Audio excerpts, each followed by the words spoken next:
All right, folks, back on the Bossman show, we have a writer, ghostwriter, philanthropist doing big things out of Buffalo, New York, where the Bills are, of all things. It's Tanisha Mackin. The only team that's really in New York is the Buffalo Bills, people. Other teams in Jersey, so y'all know. So it's Tanisha Mackin. What's up, Tanisha? How are you doing today? I'm good. I'm good. And yes, I was born and raised in Buffalo. I'm in Georgia now. Yes, indeed. Now, the weather must be so much better for you. Oh my Leaving God. I Western New mean, we York used coming to down have, here. oh my God, having snow up to our necks. And now, when we get a little bit of brush of snow down here, they shut the city down. Yes. Hey, case in point right here, when it snows, I'm in the house for a week. Yeah. And see, we so used to it that when we out and about and there's nobody on the streets, people, I'd be like, oh, well, we know what to do in this. No doubt. Let me ask you, Tanisha, what inspired you to become a writer, a ghostwriter, and take your things that happened to your life that was negative and turn them to positive, so you can be who you are today, showing the world that hey, you can overcome some bad situations, not let them hold you down. Right. I became a writer after my husband was killed. I found healing in writing. I always liked writing. Don't get me wrong. I'm the kid in the class that when they gave the 12-page paper, I was the one excited. So I had a friend that contacted me and said, man, you've been through a lot, the last 10 years of your life. Maybe you should write a book. And I found it to be healing as I was writing. And I just continued writing, and I didn't think my book was going to take off the way it did, and it did. So I just continued writing and writing. Then a lot of people started contacting me like, hey, your book was a success. Can you help me with my book? And I'm like, sure, so I started, it just hit me like, you know what? Why don't I start a publishing company? And then after I started a publishing company, then I get the people that say, you know what? I'm not really a writer. Could you help me with my story? And then I was like, you know what? I love writing. I love telling stories. Let me become a ghostwriter. And that's how everything became. I took a tragedy that almost killed me and learned how to heal from it through writing. So that's how that became about. I got you, because I'm like, you know what? Like I tell you off the air, like you doing some writing. Like my articles are short to the point. Mm-hmm. Like the Hawks won. They did this. Boom, boom, boom, boom. Right. Over. Done. Like to actually write, like I ain't gonna lie. Back in the day, I was trying to write a book about relationships, and it was too short. They said this book is too short. I said, well, this is what I feel about it. Maybe it could be a short guide on how to get it done. I don't know. Right. Like I'm over it. No, 2010. You know what I'm saying? But like I said, I admire you because, like I said, for me, the radio is therapeutic. I can just talk about it and be done with it. Right. To actually sit down and write, rewrite, proofread, yes, read it again, write it again, let it go to an editor, the whole process. So tell us about the whole process of trying to get a book published and written to completion. Okay, so if I'm writing a book for myself or even in ghostwriting, with ghostwriting, I have to sit and talk to my clients for about an hour or so. We do a couple of interviews where I record them, I get their story, and then I start listening to it and start putting it in order and putting it down and writing. I'm old school. I don't just write it on a computer. I write it out first on notebooks. I write it out. I go over it again, and then I type it out. And then I send it to my client. Or if it's for me, I type it out and I send it to the editor. When a client is happy with it, then it goes to the editor. So it's a long process. It's not something I personally can write my own book within maybe, I just wrote a book in 2 weeks. I was going through something and I just wrote it. So, but I can write a book as quick as 2 weeks, or I can write a book as long as a year or so. But with my clients, I try to give them 5 to 6 months because it really doesn't take me that long to write. No doubt. So for you, do you find inspiration that would it be like y'all riding around or just you going out somewhere? I know in my situation with radio content, I might get an idea just about being out somewhere. Like I might go to the Stockbridge Walmart. I might go to the Ponce roof. I might go that Peachtree Street, see something crazy, have some content. Or go to Lynx Mall and got the dodge a bullet. I might have some Right. concept. Right. So no, I find inspiration in things that I've been through or things that I know someone close has been through. So my inspiration just basically comes from personal experiences or things that I've known a person's gone through. So that's where I get my writing from. And if I know it personally, I will be able to write it quicker. Gotcha. Mm-hmm. Yeah, because I would think that'd be cool. Like like I said, like I said, I just have so much respect for you and what you do because I just know for me how I struggle writing. You know, Mm-hmm. and so a lot of listeners out here probably have the same issue I do, where it's like having to sit down and actually write something out. Because I'll tell you no lie, I haven't wrote anything in years. Okay. I don't think I can still write even. I can't even still write anymore. I don't know. I haven't had to write Wow. anything out in years. I don't write checks. I don't do anything. I sign with e-signatures on. I type my Right, name. I use signing fields or whatever. So I can't even. That somebody actually literally sign something. It wrote right, my name. right. You can't write your name, so no, you're not able to write a book. Like, can I? Can I still do it? I don't know, but maybe. Right. But it's crazy in this digital world that you still want to do it the old-fashioned way, which is Yes. good. Yes. Like my father still gets checks from SunTrust. Well, Truist now. I'm like, order you some checks. Like, bro, like what? You said you need checks for what? He's like, son, I want to write my check. I want to write my check. I don't trust it. You got to go get an envelope, some stamps, all this long process to pay Georgia Power. Right. You can just really go. I can go online for you and pay them for you. Right. He's like, no, I want to write my check, and this joker had me go buy a book of stamps. I'm like, what in the blue hell is this? So yeah, it was just funny that he did that. I'm like, really? Wow. Now let me ask you, Tisha. So to get a client that wants to join you and be published by you, ghostwritten by you, what is your criteria? I know some people I might hear some ideas out here. Oh, I might want to help me too. So how do you decide who do you help and who you don't help? Serious. You have to be serious in the process. When I start talking, a couple of things. You need a budget. I tell people to research ghostwriters. They're not cheap. It's nothing that's going to be a cheap process. So if you have a budget and you're ready, I know that you're serious.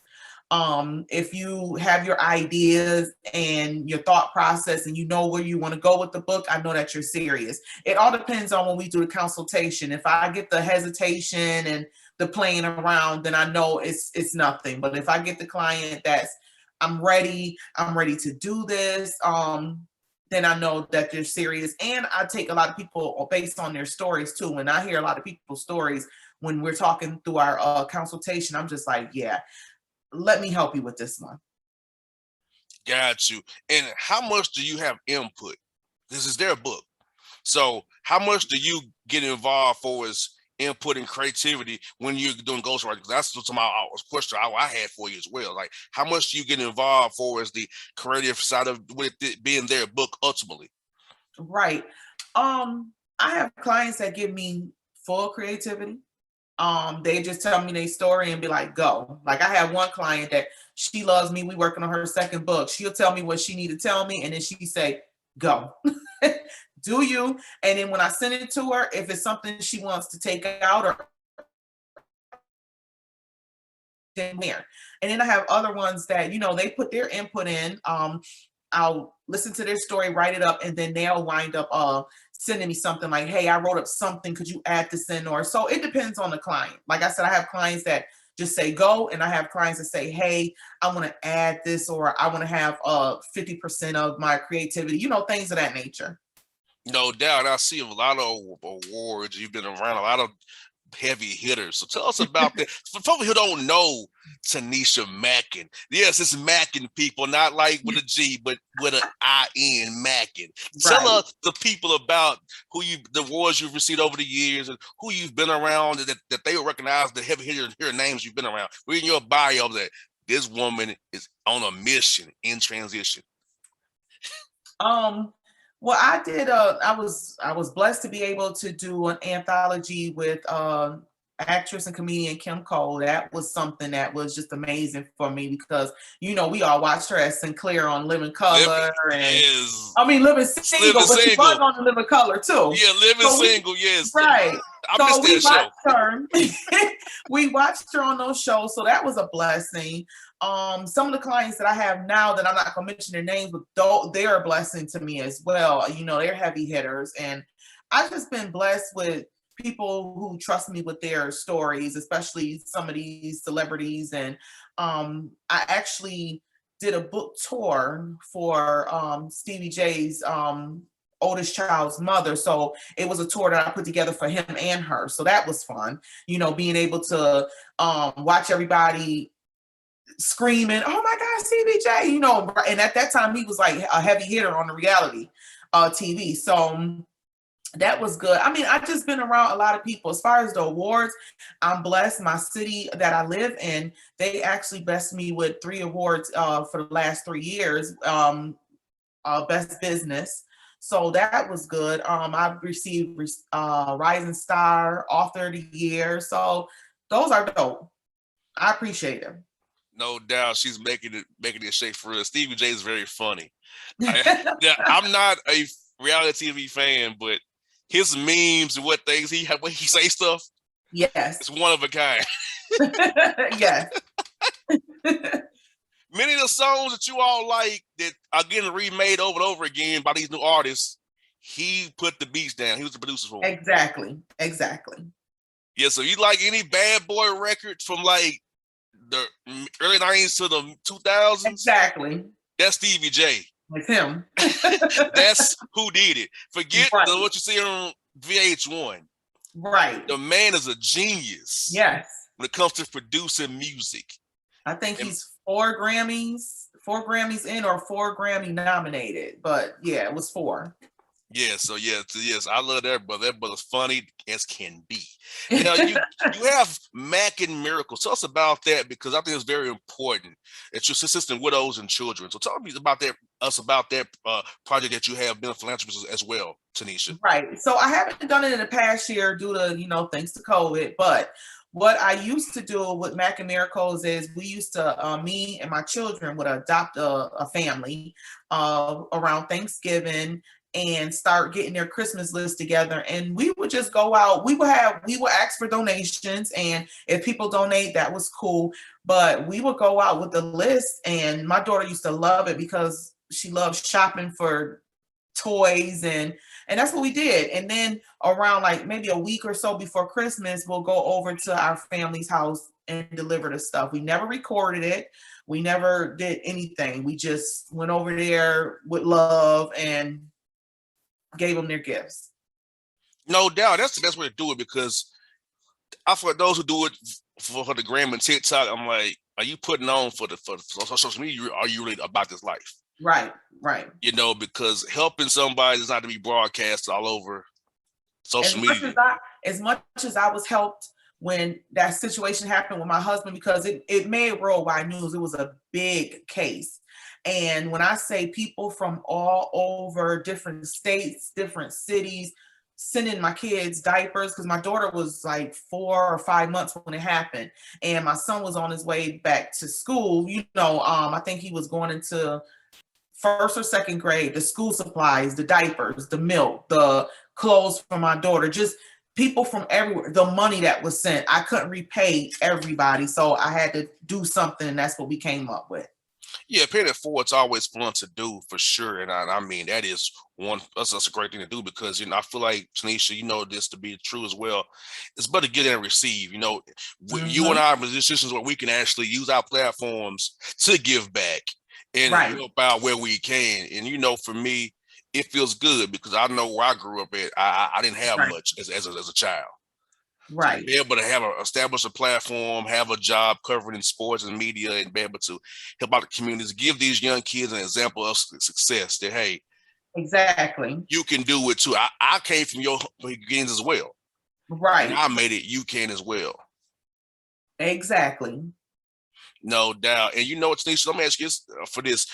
Since you've been in Georgia, what is your favorite thing to eat down here in GA since you left up north? I know y'all like seafood up there and stuff like that. What's your favorite thing to eat down south here now? No, we're from Buffalo. New York is the home of the buffalo wings, so that's what we eat up in Buffalo. Down here, I always it's crazy. I always blast them, but this restaurant, which was a food truck, and he became a restaurant called Fat Boys. Oh my God, we go we go there at least 2 to 3 times a week. And today we're going there today. Every Friday we make sure we go because he has this thing that I got addicted to, and it's crab fries. Is the fries with the crab meat on it and some type of sauce. Oh my God, it is good. So that's what I eat. I eat that like 3. I'm telling you, I gained weight from that place. And it's Yeah, Black owned business, so I love supporting them. no doubt. See, now that's what I got. I'm not good with crab and seafood. I like fish. I like fish, like the catfish, and that's about it. And some shrimp. Like if I like, let's go Papa Do's. Let's go juicy Oh crab. God, Juicy crab. I don't like that. I want that food is salty to me. I don't like juicy crab. I'm such a seafood fanatic. I mean, salmon, fish, crab. Like I love it. And I don't do scallops and I do lobster and crab legs, but like scallops and mustard and the oysters and all that, I don't do those. Yeah, everybody here was do the juicy crab. I don't like that place. I don't like Papa Do's. That's, to me, it's over. My place. To me, it's overrated. Oh, that is my place. Look, I go Taco Mac and be cool. Oh yeah, now see that's another place we DoorDash all the time too. Taco Mac. Hey, I go Taco Mac on 138. I'll be good. Starbridge, I'll be good. Oh, they know me. They know what I want. Right. 10 barbecue, fries, no salt. They know that about me. They know that. Hey, I'm good. Like, that's but funny. the juicy crab up at Tar Boulevard, nah, I ain't going up there. No, I don't want to go there. I don't care about crab boils, whatever crap is. I don't care. Look, I'm gonna go to a hood spot, get me a 2 catfish with some vegetables. That sounds good too. It's all seafood I need, and some shrimp, maybe. I don't need much else. Right. I don't want to break off crab legs and break whatever they gotta do to get to the crab meat. Daughter, we sit here, we'll crack them things all night. Put it in the butter and eat. Hey, look, I'm like, so if y'all go to a seafood spot, don't invite me. I don't need to go. Like, I'm gonna bring my own food in. Right. Oh God. I've been that petty before too. Yes. They be like, who is this with his own food? Like, I brought in some Wingstop Papa Do's. Okay. No. No, sir. No, sir. Like, bro, yes. Look, I don't want this high expensive crap I don't want to eat. Right. I'm gonna bring my 10-piece from Wingstop and my fries and my brownie and be right. Good. You sound like my son. Anytime we go to a seafood restaurant, I always gotta, if it's not salmon, I have to find him chicken fingers or a burger. So that's him. Yeah, so me and your son agree on that, man. It's crazy. But it's funny. Everybody in Atlanta want to go to the Juicy Crab and Papa Do's. I'm like, look, I'm not impressed. I'm not impressed by these places. Don't even start it on Ruth Chris Steakhouse, okay? Oh yeah, I'm not fooling with them. Look, I said, that's a bill. Yeah, that's my light bill right there. And then you be like, so does this come with vegetables? No. Oh, we gotta order our own. Oh, okay. Yeah, like nah. Cause see, I grew up. Nope. Where I had to watch my money, and I still had that mindset. Like, right. I'm not overpaying for just a name. Right. Exactly. You know, I'm paying for the name Papa Do's. Right. I'm paying for the name Juicy Crab or Ruth Chris. Right. or whatever other kind of Chris you want to have in Buckhead. Right. I'm not paying it. It's funny. She said, I know we're having a good time. It's funny. That chick said, you have a nice job, but you cheap. No, I value my dollar. Yeah, I watch my money. I'm not just paying for a name. Right. Right. Like, nah, I can do without the name. That's why I never own a pair of Jordans in my life. Oh yeah, I don't wear them. I'm not making him richer. I don't wear them. Is he gonna buy any of my Bossmans? I think not. So I'm not gonna buy his. Right. Like, I'm about to help this man be richer. He ain't gonna help me. I said, if he blessed my show with some money, right. then maybe I would be more inclined to get, because he blessed my show. So people like, donate to this. Are you gonna donate to me? Right. Hey, it's a give and take. What am I getting out of this? Right. Exactly. It's just business 101, people. Because as you in business too, you know how it is. People send you emails all the time about different offers. Right. I said, my response is, how does this benefit the Bossman Entertainment Group? Right. If you can't tell me how it benefits me, I ain't doing it. Right. Because I didn't come to you, you came to me. Exactly. Because I know you probably get emails the same way I do. All day long. All the time. All the kind of offers, like, nah, we good. Right. And that's how I am. Yes. Now, are you a Bills fan? Well, that's promising. They gonna kill me. Don't kill me, everybody in Buffalo. I'm just not. I just never was. So are you a Falcons fan or? No, when it comes to football, I'm really not into football. I love basketball, and it's crazy because me and my son has this argument all the time, but he's the team player. Me, I'm wherever LeBron go. I'll be like, oh, LeBron. Oh no, you just one of those. I like LeBron. Yes, I do. I'm a fan of his. Oh no, I'm not a Lakers fan at all. When my husband was alive, me and my husband used to go back and forth about the Lakers. I did not like. I'm never a Lakers fan, but he happened to go over there, so I just be like, okay, LeBron there.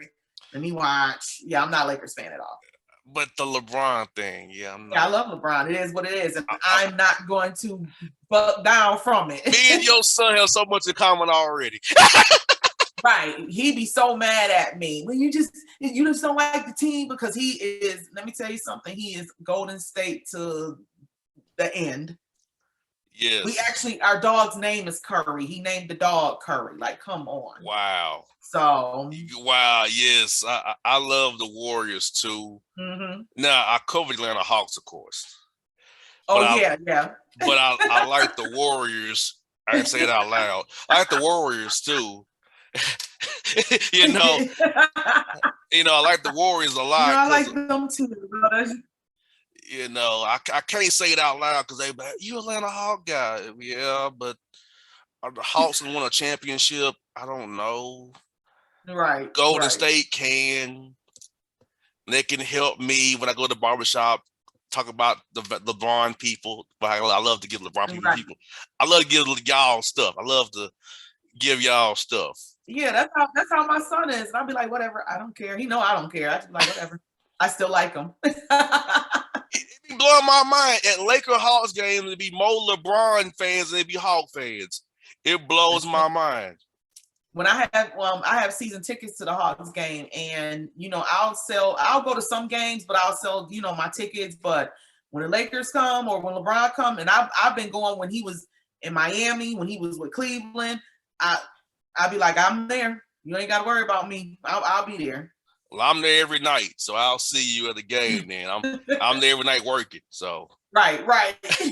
and probably I'm cheering against him. Let's go Hawks. Right. It's crazy though. But yeah, it'd be so many fans in Laker gear. Like when the Knicks come to the Knicks, the Celtics, the Nets, the Sixers, all them traditional teams, Golden State too, when they was good. It's more them and Hawks fans. Mm-hmm. Always. Always. So Atlanta's just kind of one of them towns, but the Hawks are getting better. Thank God for that. You know, They are. They definitely are. so yeah, so no doubt. No, so sell them 66 online. Then I'll tell you sell them because I mean I'll do the same thing if I had them. I would sell them. I'll make the prices be way high. That's when the Lakers come down. Yeah. It'll Oh be, God, when Lakers come, I already know what it is. you know, I'm gonna make the tickets high as can be. You want to see your man's? It's gonna be a tax for that. It's gonna be a tax. There's gonna be a tax for It's gonna be a man's tax. You see your man's. You know. So yes, indeed, have a good time with Tanisha here. Tanisha, before you go, tell up people some projects you have coming up. They can get some projects you got coming up as well, and how they can reach you online. Okay, so you can reach me I'm on every platform as Tanisha Mackin Publishing or Tanisha Mackin, and that's Tanisha Mackin Mackin. And I do have which I haven't told anybody, you're the first. I have a new release coming out in a couple of weeks for part 2 of a book that I've done.